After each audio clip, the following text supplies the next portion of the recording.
bien saben, completamente distintos. El primero dice relación, no lo voy a explicar acá, pero en relación en términos generales con las condiciones sociales, económicas, culturales, situacionales, jurídicas, institucionales, destinadas, digamos, a dotar de mayor libertad y permitir que la gente se pueda desarrollar sin riesgo, digamos, o afectación de seguridad física o psíquica. Mientras que en el caso de la violencia es un fenómeno psicosocial distinto, que requiere de análisis distintos, diagnósticos distintos y por tanto estrategias distintas. Confundirlos en el texto constitucional trae como consecuencia, o va a traer como consecuencia, que se va a limitar al legislador al momento de establecer normas legales a hacerlos similares, y por tanto puede significar también un problema de diagnóstico. Cuando uno observa el tema de la seguridad a lo largo del texto, es posible advertir que la seguridad se trata como derecho fundamental, como un deber del Estado, como un límite al ejercicio de ciertos derechos, como causal de destitución presidencial incluso, como acción en el marco de las acciones constitucionales y en los estados de excepción. Creo que un elemento muy positivo del texto es que por primera vez en nuestra historia constitucional la seguridad está considerada como un derecho fundamental. Es decir, el capítulo de los derechos fundamentales se incluye el tema de la seguridad. Y eso es muy, muy relevante porque sigue la doctrina constitucional occidental moderna en cuanto a considerarlo un derecho ciudadano, un derecho de las personas.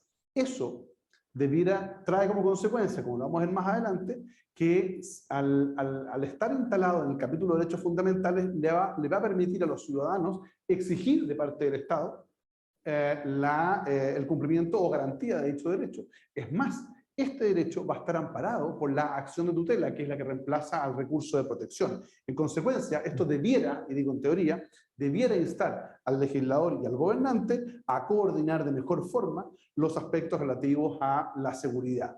Pero la pregunta es, ¿qué seguridad es la que se garantiza en el texto constitucional como derecho fundamental? Y cuando uno mira el texto, uno se da cuenta que el problema que hubo es que en la Comisión de Armonización se cambió el texto original que estaba aprobado en la Comisión de Derechos Fundamentales, circunscribiendo la seguridad al ámbito preventivo. Es decir, se sacó todo lo relativo a control y persecución. Es decir, el derecho a la seguridad que podríamos exigirle al Estado es un derecho a la prevención y no necesariamente a el control y la persecución. El argumento de aquellos que hicieron aquello es que tanto el control y la persecución están en los capítulos relativos al Ministerio Público. Eso habla de una falta de conocimiento y de rigurosidad jurídica, toda vez que mecanismos de control no son exclusivos del Ministerio Público. Es más, el Ministerio Público solo participa de las políticas de seguridad una vez que se ha cometido un hecho ilícito, es decir, para perseguir un acto punible. Y en consecuencia, no garantizar la posibilidad de que el órgano de gobierno realice acciones de control va a generar, a mi entender, primero, un desincentivo a su realización, en segundo lugar, un problema interpretativo. Aquí va a ser la Corte Constitucional la que va a tener que decir finalmente si el gobierno tiene facultades o no, por ejemplo, para decretar, a través del Ministerio encargado de la Seguridad Pública, de un determinado tipo de operación que muchos han hecho con la policía, de ir a, por ejemplo, sacar el comercio ambulante.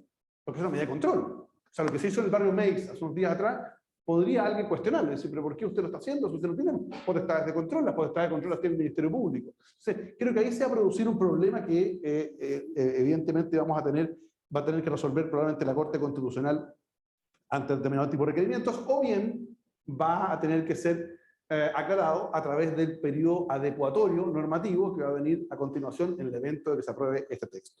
Cuando uno mira este artículo 53, uno dice, bueno, aquí hay ciertos elementos de la seguridad. ¿Y cuáles son los elementos que establece desde el punto de vista de la prevención? Condiciones materiales, habla de condiciones ambientales, de condiciones sociales y fortalecimiento comunitario. Suena todo muy bien, pero en estricto rigor, ¿qué es lo que se trata acá? Es prevención social y situacional. Eso es. Y eso viene, no quiero decir que más viejo que lo negro, pero eso ha sido aplicado en los diferentes gobiernos. Y la verdad es que el problema que tenemos es que la duda que uno tiene es si vamos a socializar la política de seguridad o vamos a securitizar la política social, que tiene que ver con entornos urbanos. Bueno, todo eso es muy bueno. La pregunta es, ¿qué hacemos cuando estamos llevando a cabo políticas públicas en infraestructura, en equipamiento, en intervención urbana, en intervención social, en prevención escolar, de violencia escolar, pero resulta que en paralelo tenemos hechos delictuales? Tenemos tráfico de drogas, tenemos tráfico de migrantes, tenemos crimen organizado. ¿Qué va a ocurrir si la autoridad de gobierno no tiene potestades de control? O por lo menos así se instala. Luego, entonces, creo yo que son insuficientes los elementos considerados al momento de definir el derecho a la seguridad como un derecho fundamental. Un segundo aspecto donde aparece también la seguridad es en cuanto al deber del Estado. Es decir, como contrapartida al derecho de los ciudadanos, hay un deber del Estado de promover la seguridad ciudadana, la seguridad pública.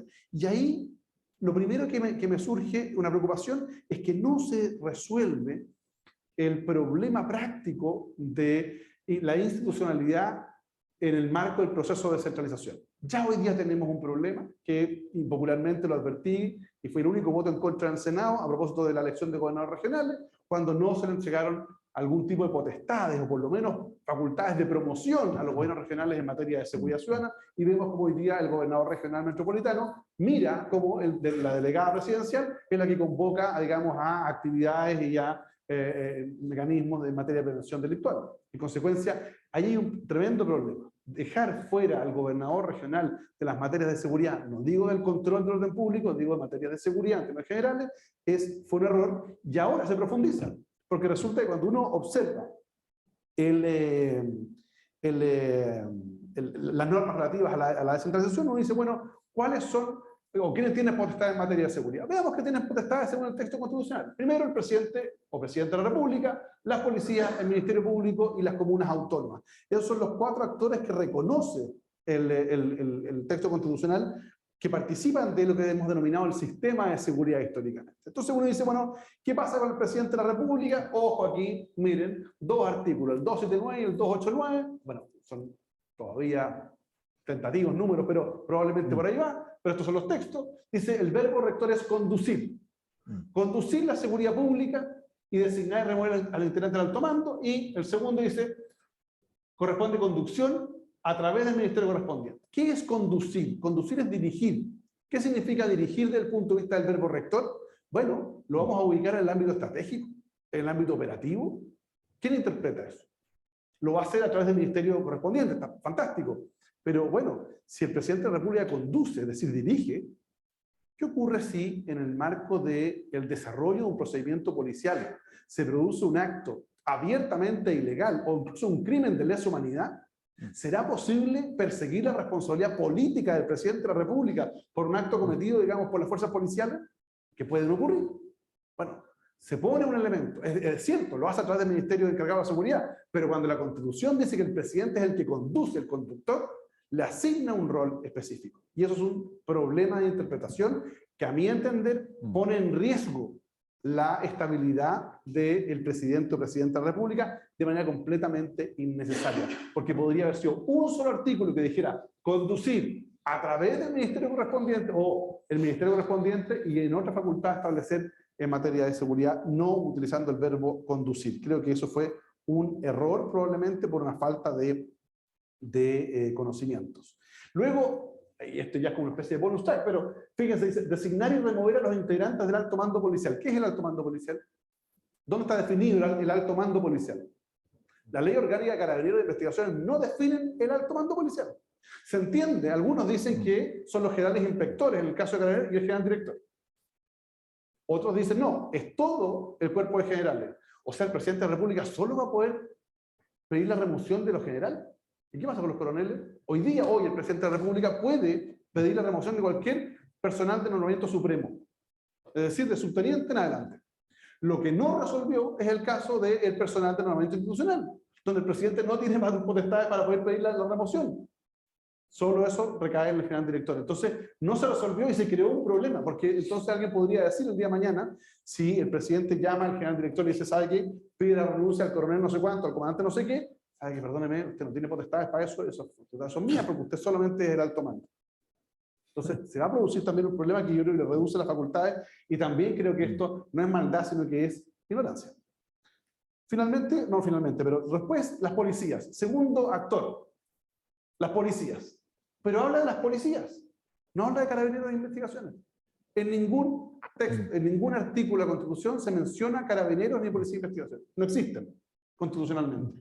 Habla de las policías. Es decir, el día de mañana alguien podría abrir un debate respecto de la creación de policías de las comunas autónomas, en las autoridades territoriales indígenas, en los gobiernos regionales. Eventualmente podría abrirse un debate y se podrían crear policías, porque no está circunscrito que las policías sean carabineros de investigación. Eso fue, a mi juicio, deliberadamente para efectos de evitar constitucionalizar a instituciones que la mayoría, como digo, del constituyente, establece no reconocen como instituciones casi legítimas para algunos. Luego, en materia de comunas autónomas, algo pasó ahí. Comunas autónomas establece que, el Ministerio Público establece, digamos, las potestades del Ministerio Público, que es la persecución penal. Hay un artículo bastante más extenso, yo solo puse la primera parte, porque aquí creo yo que no hay mayores cambios en las normas del Ministerio Público, salvo en cuanto establecen como límites a sus actuaciones el respeto a los derechos humanos, lo cual no es malo, está bien, pero se le pone expresamente, digamos, que es uno de los límites a las actuaciones del Ministerio Público. Pero quizás el bonus track más peligroso en esto es el que dice relación con la politización del Ministerio Público. O sea, piensen ustedes que los fiscales y las fiscales regionales ya no van a ser propuestos por una terna de la Corte de Apelaciones, como hoy día, sino por los CORE, las asambleas regionales. ¿Qué tiene que hacer una asamblea regional? Los CORE proponiendo una terna para fiscales regionales. Eso es la politización más absoluta del Ministerio Público en las regiones. Eso es muy grave. Es creo yo, de las normas más graves que tiene el texto constitucional. Porque el momento que usted instala la idea de que a nivel regional, el fiscal regional va a tener que rendirle cuenta, además, en otro artículo, rendirle cuenta a la Asamblea Regional, es decir, al que lo designa tiene que ir a rendirle cuenta. Bueno, ¿qué motivación va a haber para que ese fiscal regional pueda perseguir un delito de corrupción, por ejemplo, cometido por esa instancia? Entonces tenemos un problema. De hecho, la cuenta del fiscal nacional ya no es una cuenta pública, es una cuenta ante el Congreso de Diputados y Diputadas, lo cual también, a mi juicio, distorsiona el sentido de la participación de las entidades eminentemente políticas en el proceso de designación de las autoridades de persecución penal. Comunas autónomas. Las comunas autónomas establecen el conjunto de potestades, dice la norma, y dice la letra B, dictación de normas generales obligatorias en materia de carácter comunal, que será el carácter comunal, lo definirá el legislador, así que atento con eso, muy importante, porque podría eventualmente decir, mire, el carácter comunal, la seguridad es fundamental, porque la letra T me dice la promoción de la seguridad ciudadana. Entonces, en virtud de la facultad de la letra T, yo dicto una norma que crea la policía municipal, por ejemplo. Podría plantearse. Y se va a dar esa discusión.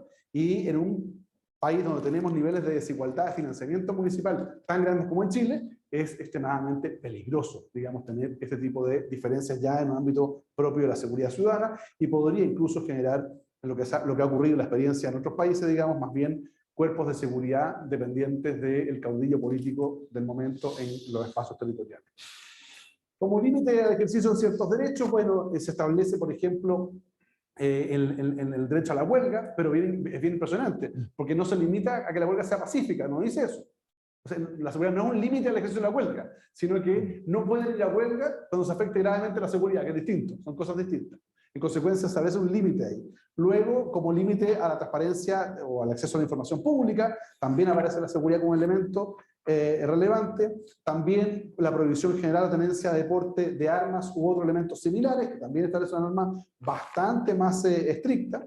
Luego aparece como causal de destitución de los presidentes de la República. De hecho, dice el artículo que dentro de las causales está, por ejemplo, haber comprometido gravemente el honor y la seguridad de la nación, similar a lo que establece hoy día.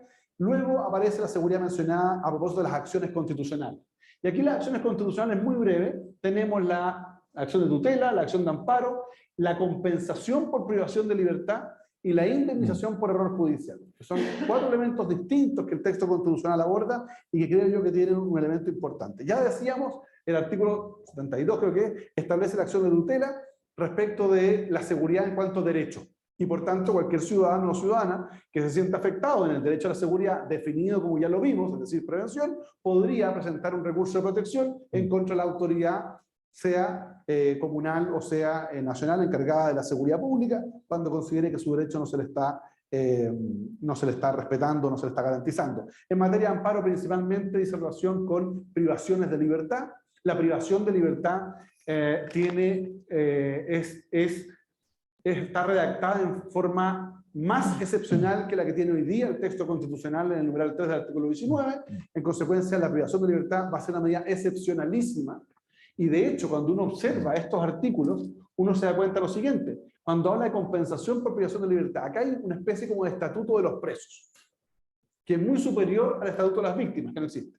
Entonces lo que vamos a tener es lo siguiente, es que si una persona, por disposición del fiscal, que solicita una medida cautelar como la privación de libertad para el desarrollo de la investigación, pensemos en el caso de un violador de menores, que no están los elementos para condenarlo inmediatamente, es decir, no se le pilló en flagrancia, pero se inicia la investigación y por ser un peligro para la sociedad, para la seguridad de la víctima, se le deja en prisión preventiva. Y resulta que está en prisión preventiva durante el desarrollo de la investigación.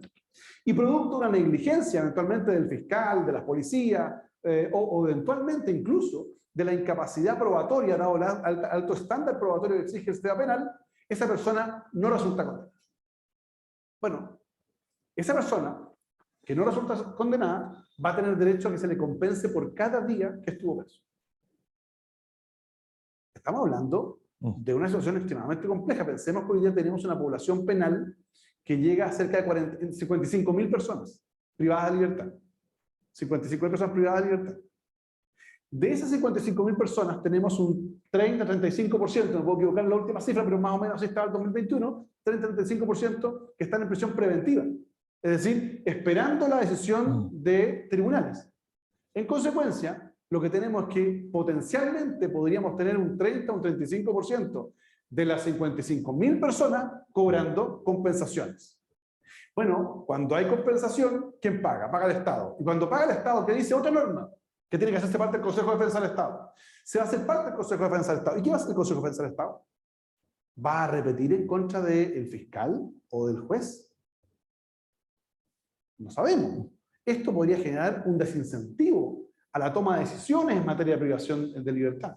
Pero lo que es más complejo aún es que si no se toma la decisión de repetir en contra del funcionario que decretó la prisión preventiva abusiva, según este artículo, la pregunta es, bueno, va a ser entonces un elemento de evaluación.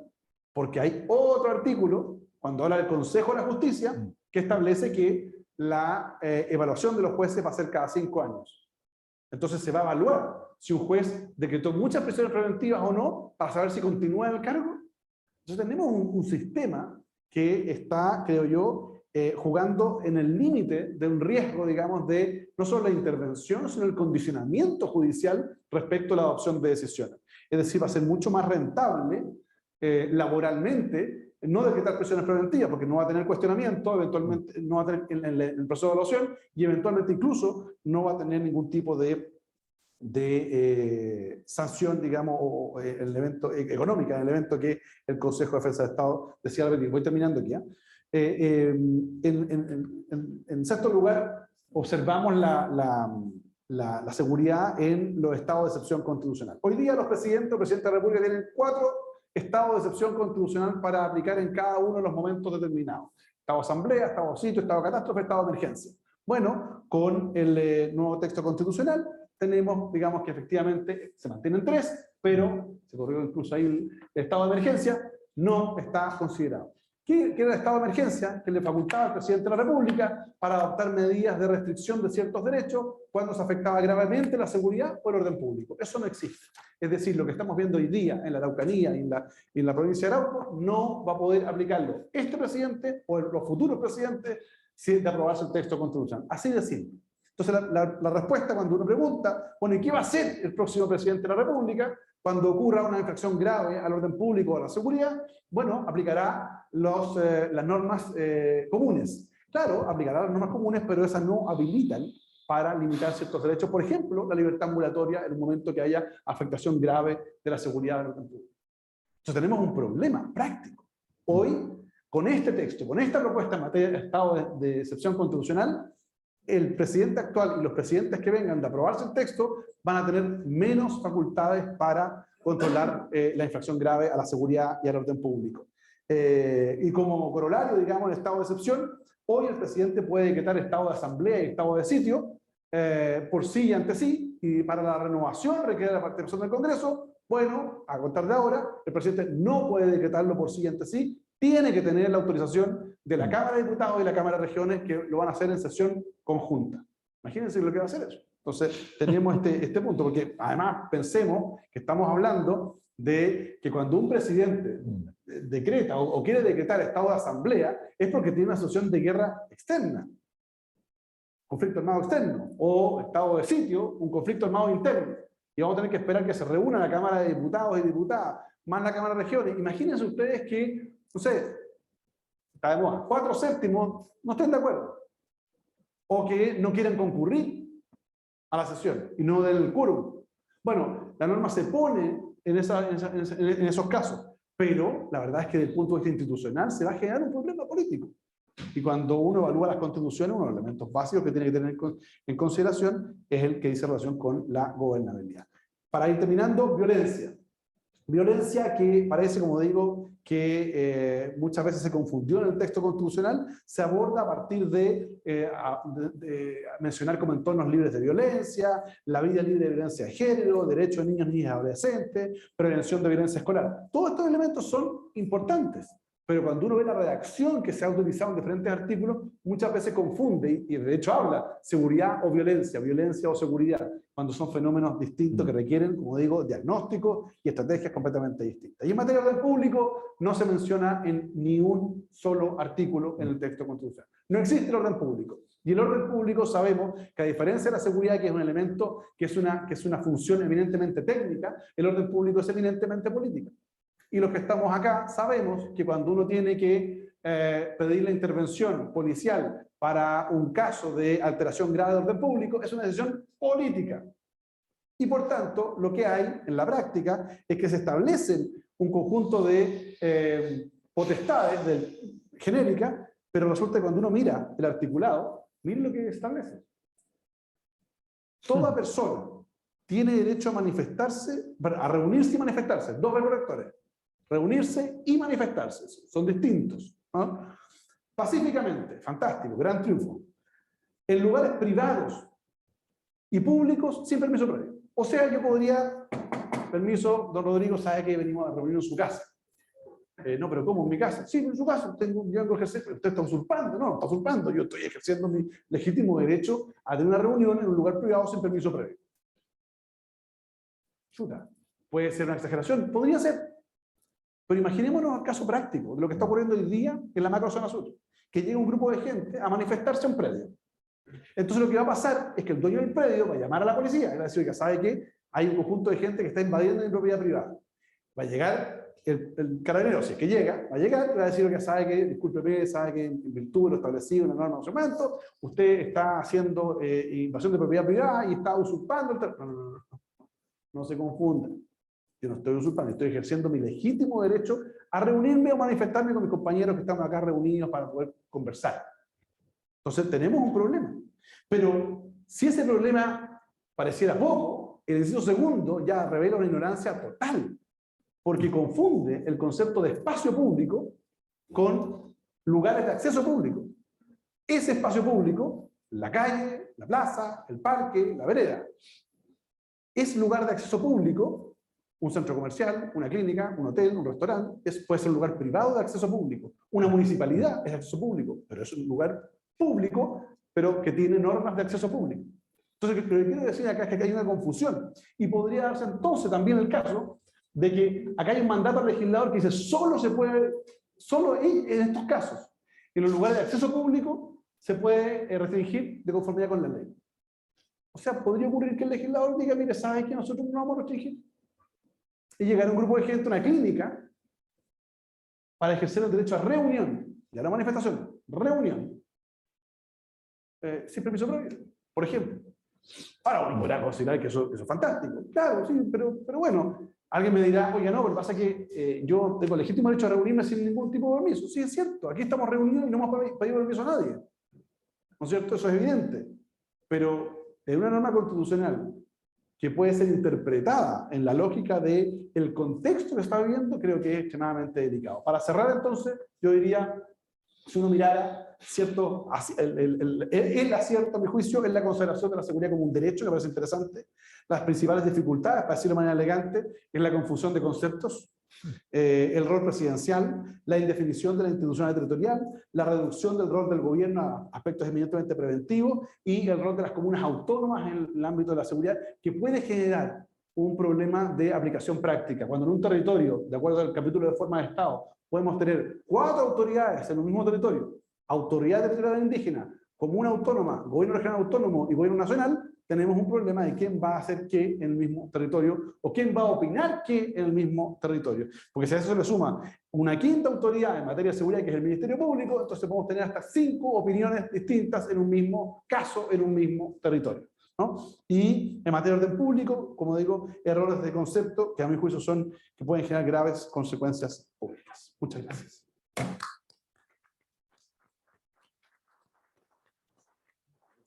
Gracias, Felipe. Quiero, aprovechando nuestro tiempo. Bueno, yo también quería agradecer el interés por este tema, por esta conversación. Saludar también a Felipe, a Rodrigo, agradecer la invitación. Y me gusta mucho la presentación que hace Felipe Arboe, porque es tomarse las normas en serio. Yo creo que un gran problema que tenemos hoy día con este borrador de Constitución es que muchas normas no se están tomando en serio. Y cuando uno trata de buscar las consecuencias de las normas, la gente te dice, no, pero estáis exagerando. ¿Cómo alguien lo va a interpretar de ese modo? Porque resulta que las palabras tienen consecuencias, sobre todo las palabras de una constitución. Entonces yo creo que el ejercicio que estamos haciendo acá es importante y hay que tomarse las normas en serio, por lo que dicen. Y si hubo verborrea y exceso de palabras que no debieron haberse utilizado, bueno, eso es un problema. Es un problema. Si no se utilizaron los conceptos precisos, es un problema. Ahora, yo quiero comenzar primero reafirmando el hecho de que hoy día tenemos un problema enorme de seguridad ciudadana, de orden público, y que es un momento en donde ya tenemos que pasar de que esto deje de ser una política de gobierno y pase a ser una política de Estado. Yo creo que efectivamente tenemos que empujar hacia los grandes acuerdos. La Convención Constitucional era una oportunidad para llegar a esos grandes acuerdos, pero lamentablemente es una oportunidad perdida, desde mi punto de vista.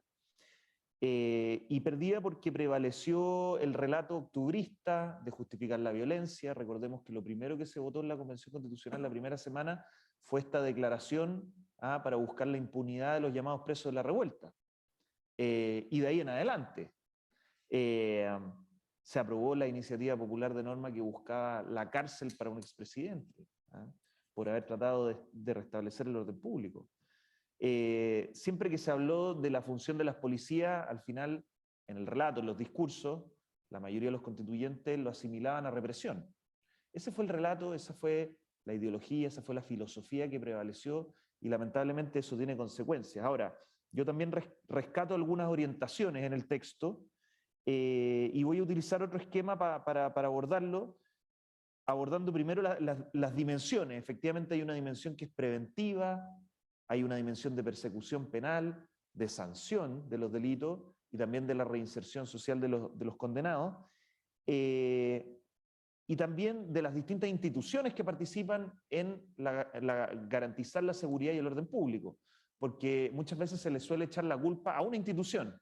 Yo siempre hago el ejercicio en la Junta de Vecinos y pregunto, ¿de quién es la culpa? Entonces algunos le echan la culpa a Carabineros, otros a los fiscales, otros al gobierno, pero la verdad es que la seguridad requiere una mirada sistémica, desde los municipios, pasando por el gobierno, las policías, fiscales, defensores penales públicos, hasta llegar a gendarmería.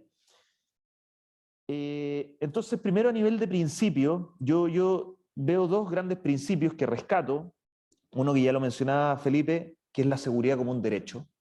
Me tocó participar de la redacción de la norma. Era una de las pocas normas donde habíamos llegado a un cierto acuerdo, con gente del Partido Socialista principalmente, y se logró plasmar esas dimensiones que constituyen, a mi juicio, el núcleo esencial de un derecho a la seguridad pública, como es la prevención de la delincuencia, su persecución, su castigo y la reinserción social de los condenados. Si falta alguna de estos elementos, la mesa se nos cae, desde mi punto de vista. Y eso estaba en la norma, pero tal como explicaba Felipe, la Comisión de Armonización agarró la goma de borrar y eliminó una parte importante del núcleo esencial de este derecho. Entonces, la verdad es que yo quedo muy desilusionado desde ese punto de vista. Se va a abrir una discusión. ¿Es bueno o no? ¿Es conveniente o no es conveniente que esto sea justiciable directamente ante los tribunales? Yo esta pelea siempre la tuve con Jorge Correa Sutil, que compitió en mi distrito, y en la radio siempre peleamos. Él no era partidario de esto, porque él decía que tiene que hacer un tribunal designando dónde está la comisaría o cuántos carabineros tienen que estar en una comisaría. Pero a pesar de eso, yo creo que sí es conveniente que esté el derecho a la seguridad ciudadana. Va a abrir un abanico de posibilidades que hoy día quizás no estamos preveyendo, pero lo mismo hizo el recurso de protección en su momento y creo que los resultados son positivos. Y la verdad es que la seguridad ciudadana hoy día la gente lo siente como un derecho. Y yo creo que ya era momento de plasmarlo de ese modo en la Constitución política. No se utilizó el concepto de derecho a la seguridad ciudadana porque lamentablemente las mayorías políticas no lo permitieron. Es un concepto que no le gusta a cierto sector de la izquierda y por eso al final se utilizó este concepto de el derecho a vivir en entornos libres de violencia y seguros. Pero la verdad es que lo que hay detrás es un derecho a la seguridad ciudadana. Y el otro principio que rescato es del monopolio del uso legítimo de la fuerza del Estado. Tiene que estar en la Constitución y tiene que estar regulado en la ley como aquí se indica. Ahora, vamos a la parte orgánica para ir rapidito porque son muchos los comentarios que yo voy a complementar lo que ya ha señalado Felipe. Primero, por el nivel municipal. De abajo hacia arriba, efectivamente a los municipios se les encarga promover la seguridad ciudadana. Creo que de algún modo es un avance. Hoy día la Constitución no dice nada, pero si uno tomara la ley orgánica de las municipalidades, la verdad es que la ley orgánica dice mucho más. Hubo una reforma legislativa del 2016 donde se crean los departamentos de seguridad pública, los comités. Entonces, si la verdad es que lo que queríamos era elevar a rango constitucional lo que hoy día dice la ley, porque eso se hace al colocar las atribuciones de los municipios, de las comunas autónomas, en ese sentido me parece incompleto. Promover la seguridad ciudadana es incompleto. Efectivamente desaparece el delegado presidencial regional y el gobierno regional no tiene atribuciones de orden público en el borrador de nueva constitución. Yo también hago ese alcance y me parece una omisión relevante. Después, a nivel del gobierno central, aquí aparecen varios instrumentos que hay que empezar a analizar y detenernos. Obviamente no vamos a poder detenernos todo lo que quisiéramos en ellos, pero aparece por un lado primero una política de prevención del delito, ya a propósito del derecho a vivir en entornos seguros y libres de violencia. ¿Quién la va a tener que definir esa política de prevención del delito? No se dice, se delega a la ley, pero suponemos que va a tener que ser el gobierno central, el presidente de la República y el Ministerio del Interior o de Seguridad Pública, si es que se separan. Yo también pongo el énfasis en que en el verbo rector conducir. El presidente de la República de aquí en adelante conduce la seguridad pública, conduce a las policías a través del ministerio correspondiente y eso es un cambio copernicano. Yo también hago la crítica de que creo que nuestra clase política no está preparada ni técnica ni políticamente para asumir esa responsabilidad. Pensemos, voy a traer a colación un caso del gobierno anterior, el caso del copamiento en la Plaza Baquedano con el intendente Felipe Guevara. Bueno, ahí justamente se discutió qué responsabilidad tenía la autoridad política respecto de una decisión más bien táctica.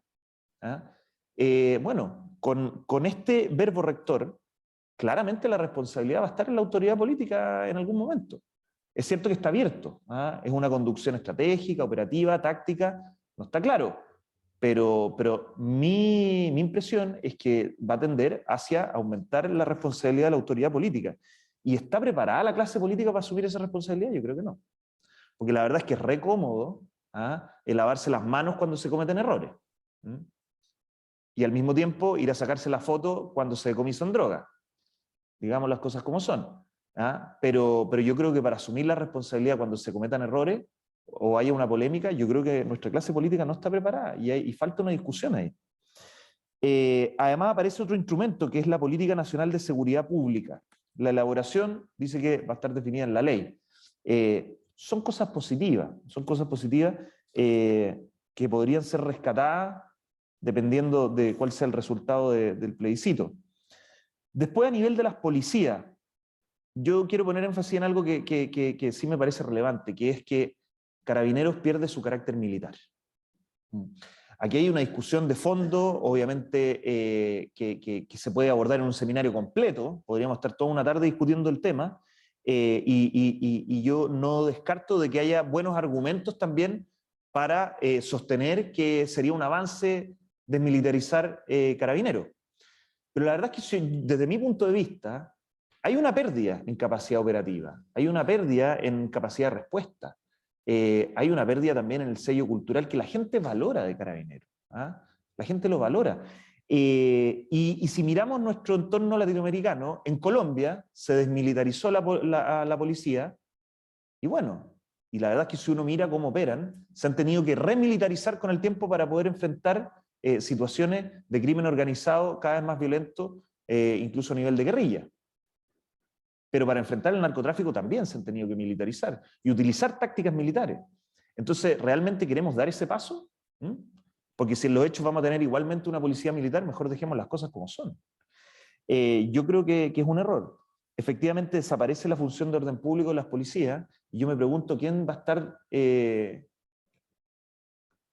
va a cumplir esa función cuando se produzcan manifestaciones violentas, que cada día son más recurrentes. ¿Quién lo va a cumplir?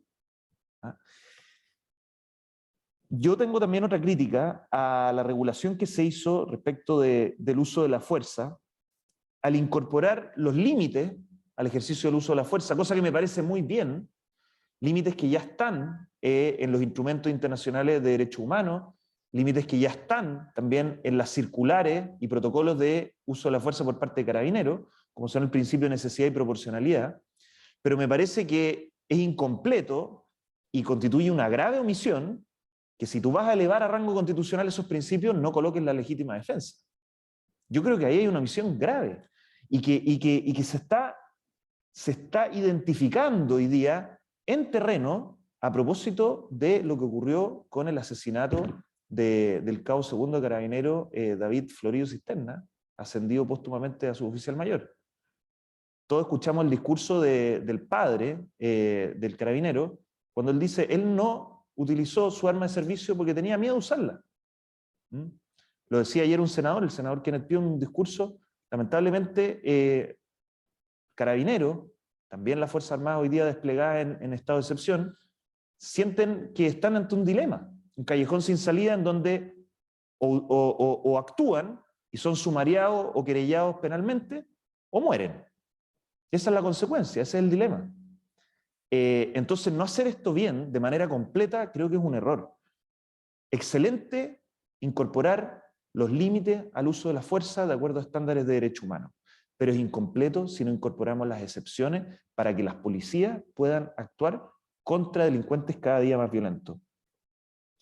El general director de Carabineros y el director general de la Policía de Investigaciones pasan a ser acusables constitucionalmente. Eso también es una innovación que yo creo que va a traer consecuencias.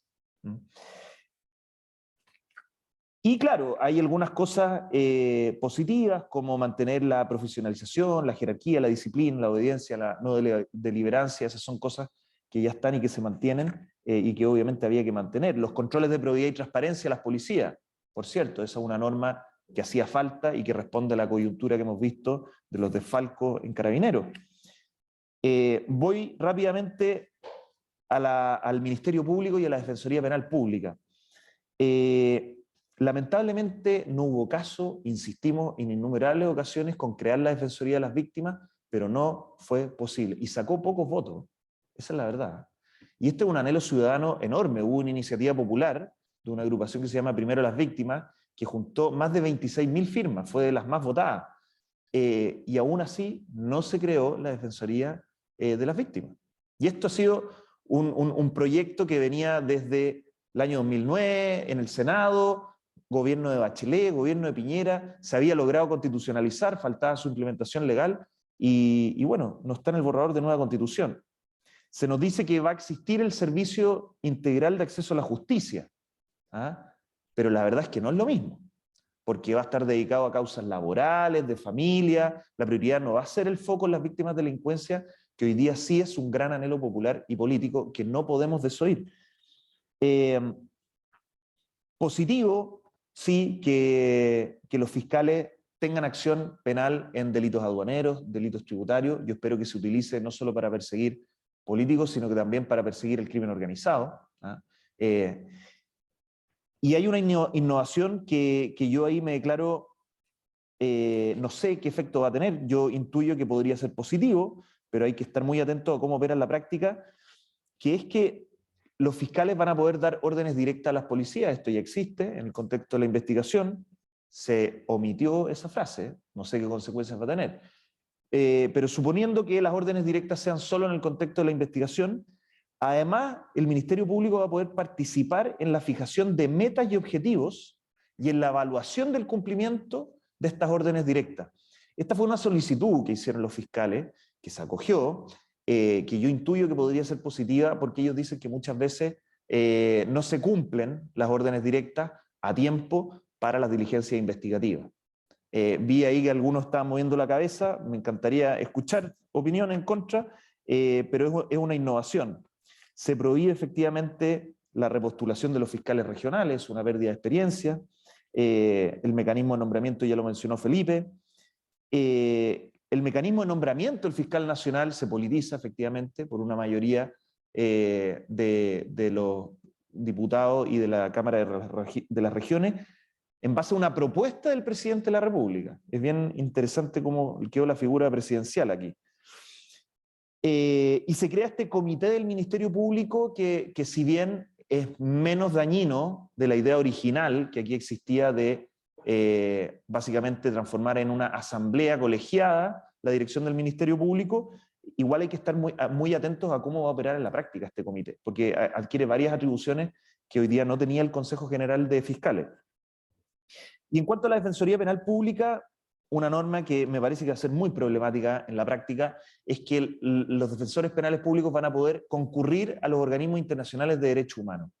Yo siempre lo dije en la comisión, mi impresión es que esta norma va a transformar a la Defensoría Penal Pública en una ONG. Esa es la verdad. Ese es mi punto de vista, porque la verdad es que hay muchos defensores penales muy comprometidos, algunos de ellos hoy día son constituyentes políticamente, y bueno, y si se les da la posibilidad de estar recurriendo a organismos internacionales, la verdad es que aquí vamos a tener una cuarta instancia en materia penal, esa es la verdad, constantemente. Se prohíben las defensas licitadas, eso yo creo que es un error también en materia de gestión para la Defensoría Penal Pública. En cuanto a los tribunales, que también juegan un rol importante en materia de seguridad, hay un gran dilema en las distintas normas del borrador de nueva Constitución en cuanto a cuál va a ser el verdadero fundamento de las sentencias judiciales. ¿Va a ser el imperio de la ley o va a ser el imperio de la justicia?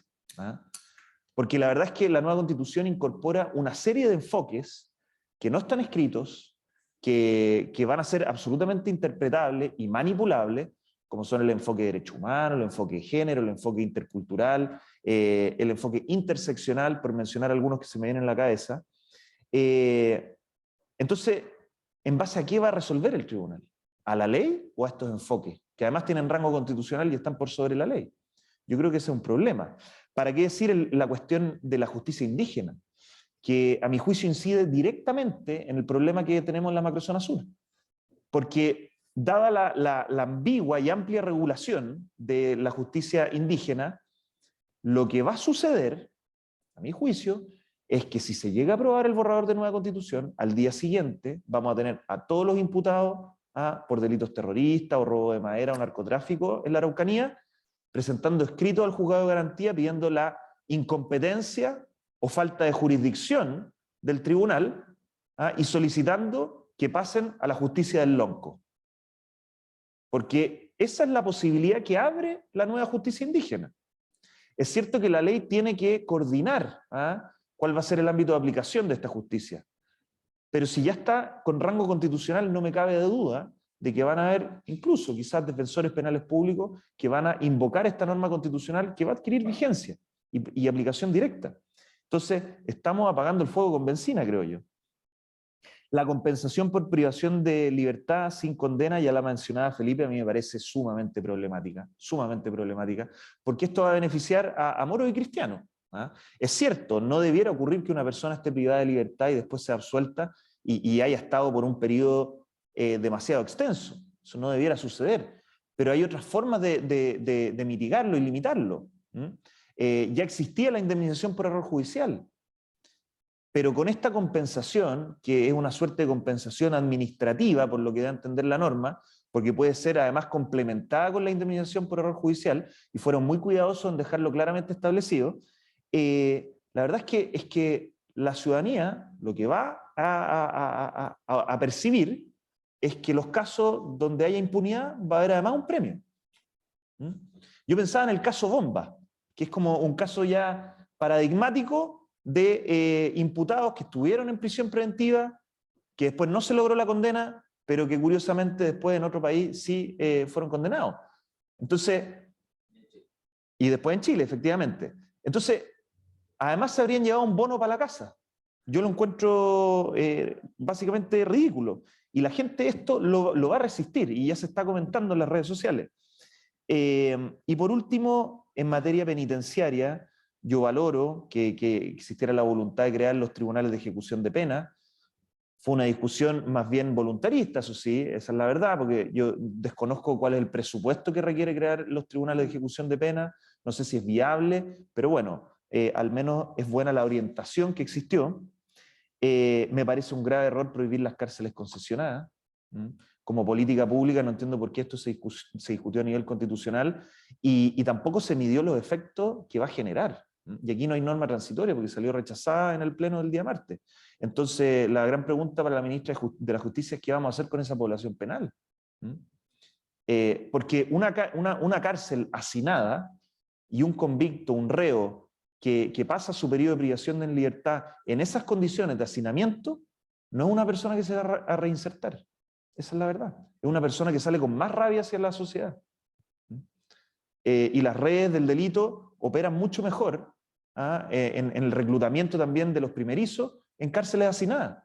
Entonces estamos profundizando el problema y no estamos logrando cerrar el círculo de la delincuencia. Y por último, no incluir el estado de emergencia como estado de excepción constitucional también es un grave error. La violencia y la criminalidad tienen distintos niveles de intensidad. Y esto era precisamente el nivel intermedio antes de llegar a un estado de sitio. Entonces, estamos sin una herramienta para poder prevenir que las situaciones de conflicto escalen. Entonces vamos a tener una escalada, muy probablemente, de distintas situaciones que hoy día están ocurriendo en la macrozona sur y en la otra macrozona. Recomiendo mucho la entrevista que se le hizo en el podcast de La Tercera al fiscal regional de Tarapacá, Raúl Arancibia, a propósito de la otra macrozona del crimen organizado en el norte. Ahí también nos vamos a quedar sin una herramienta de Estado para poder prevenir la escalada de situaciones de graves alteraciones al orden público. Así que mi balance en general, como ustedes imaginarán, es negativo. Yo creo que perdimos una oportunidad de llegar a grandes acuerdos, se cometieron muchos errores, por ignorancia, por prejuicio, hay omisiones graves y creo que en materia de seguridad y orden público, con este borrador de nueva constitución, no estamos mejor de lo que estamos actualmente, que ya es una situación muy problemática. Eso, muchas gracias. Muchas gracias.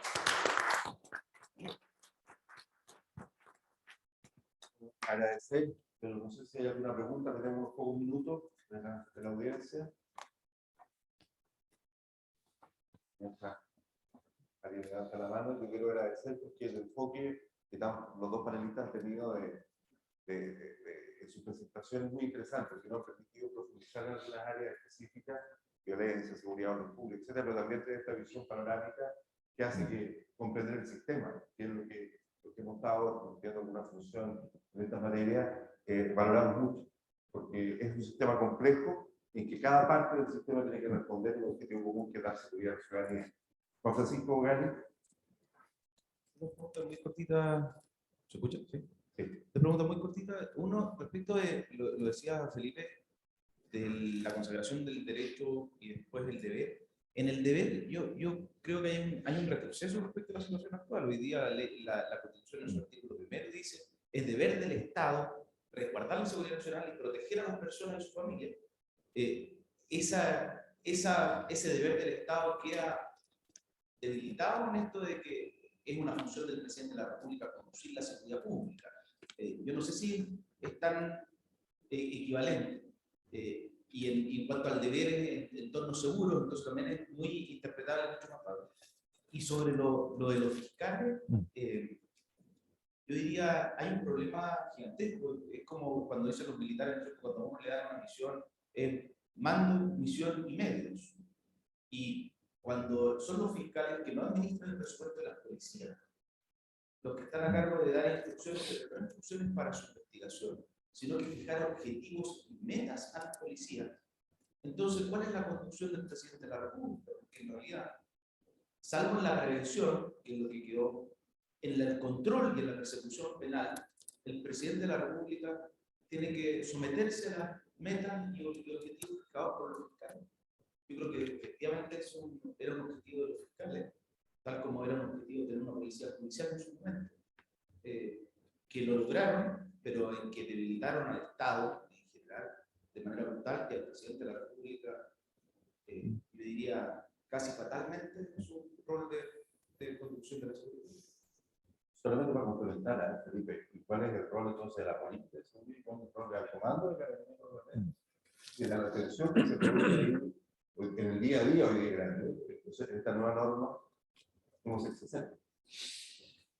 A ver, yo diría, las constituciones deben ser evaluadas, a mi juicio, por elementos más globales, porque si uno ve artículos puntuales, uno podría decir: mira, estos artículos son muy buenos, yo voy a votar a favor. O estos artículos son muy malos, yo voy a votar en contra, ¿no? Pero la Constitución que tiene este concepto de pacto social que intente ser unitario, debiera ser evaluada, a mi juicio, por tres elementos. Primero, si una Constitución aporta la cohesión social como elemento de estabilidad democrática. Dos, si garantiza la gobernabilidad, la buena gobernanza. Y tres, si establece límites al ejercicio del poder para el resguardo de libertades de los ciudadanos. Son tres elementos que uno debería mirar, digamos, para valorar un texto. En ese escenario, yo creo que el segundo de los objetivos se ve extremadamente amenazado. Aquellos que hemos estado en funciones de gobierno y en el Parlamento sabemos que desde el punto de vista del gobierno, la seguridad es una función extremadamente difícil de poder llevar a cabo, sino con coordinación interinstitucional. Y eso supone no solo que haya establecimiento claro de las funciones de cada institución, sino que existe un conductor. Que sea alguien que tenga la capacidad de decir: hacia allá vamos, ese es el norte. Y mi percepción es que este proyecto de nueva Constitución lo que hace es que en aquellos elementos que son estratégicos, divide. Y por tanto le otorga nominalmente al presidente de la República un rol de conductor, con las consecuencias de eventuales responsabilidades políticas que he señalado, pero no le entrega los instrumentos al presidente de la República para que efectivamente pueda llevar adelante la conducción de la seguridad, por cuanto lo circunscribe principalmente al ámbito preventivo. Y le deja a un actor distinto, que es el Ministerio Público, el control y la persecución, que además está dentro de los capítulos de órganos autónomos.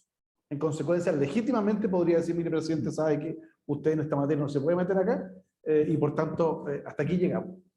Y eso es un problema práctico. Se establece o se constitucionaliza la idea de la política nacional de seguridad, que se parece adecuada. Pero una política nacional de seguridad, todos sabemos que tiene que tener elementos de institucionalidad, información, prevención social, prevención situacional, control, sanción, persecución y rehabilitación. Y asistencia a víctimas. 9 elementos. De esos 9 elementos, la política nacional de seguridad, si es impulsada por un presidente de la República, tendría que dejar fuera a lo menos 5, que son los elementos relativos a la persecución y el control, o eventualmente puede instalarlos en la política, pero el Ministerio Público puede decirle que sabe que está bonito eso, pero nosotros vamos a hacer esto otro. Y eso es un problema, porque además, cuando en las normas del Ministerio Público se establece que el fiscal nacional no puede dar instrucciones, es decir, también se debilita internamente la lógica de la institución unitaria y se le entrega más bien el poder real a los fiscales regionales, podemos tener tantas políticas de seguridad, de persecución y control como fiscales regionales tengamos en el país. Entonces ahí tenemos un problema práctico.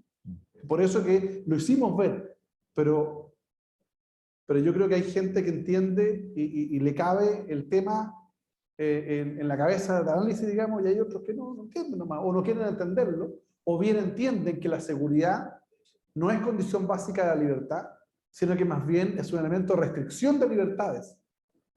Y por tanto, en su lógica libertaria, en ese concepto restringido y solo ideologizado de libertad, tienden a disminuir las capacidades del sistema de seguridad. Y como bien lo dijo en su oportunidad líderes progresistas europeos como François Mitterrand, como Felipe González y Tony Blair, la democracia sin seguridad no garantiza libertades. Y por tanto esto es un elemento básico que yo creo que queda debilitado en este texto que se propone.